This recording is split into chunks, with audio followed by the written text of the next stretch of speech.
When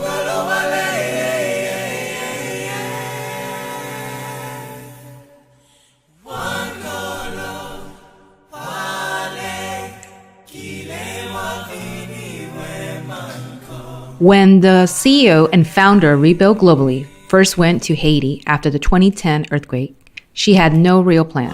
Instead, she lived in a tent and listened to the people around her. What she learned from this was that more than aid, they wanted jobs. The earthquake not only destroyed their homes, but also their shops and their livelihoods. There weren't a lot of raw materials to work with, but there were junk tires everywhere. The idea of Rebuild Globally was born. With the help of a number of local women, she started a shop in Port-au-Prince making sandals from recycled tires. Slowly, their designs and products improved. They got picked up by fashion designer Kenneth Cole. Their shop expanded and they hired more people. Most important, however, is the fact that the project had generated a shop full of jobs.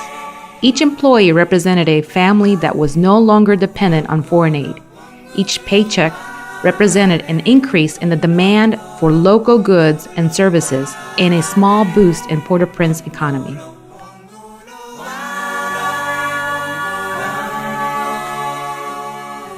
Enter a new crisis. In 2013, a Dominican Republic court stripped up to 200,000 immigrants of Haitian descent of their Dominican birthright citizenship. This was followed by enacting of the naturalization law, which has led to mass deportation. Many of those deported have no real roots in Haiti and have ended up living in 6 refugee camps along the border between the two countries. The people in these camps are desperate, even by Haitian standards. If you ask a foreign aid organization what they need, they will tell you they'll need everything: food, water, shelter, medicine, schools, etc. But if you ask one of the residents in a camp like the one at Fond Bayard, they'll tell you that what they need most is employment.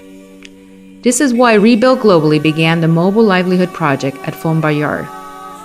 The goal is to provide meaningful employment for a fair wage that is not dependent on foreign aid. My field practicum was to document and standardize the process so that this program can be improved and replicated in other vulnerable communities.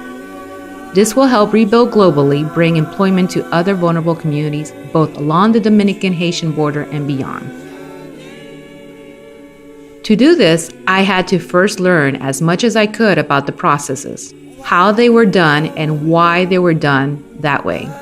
I did a combination of observation both directly and by taking video, which could be further analyzed. I used unstructured and semi-structured interview, which I recorded and transcribed. I used participatory observation and worked alongside the workers. Rebuild Globally was especially concerned about training issues and quality control, so we had focus group interviews which concentrated on these 2 issues. I used this information to write a standardized manual, which will be useful both in future training as Rebuild Globally expands its impact, and as a guide for standardizing and documenting the work processes of future projects.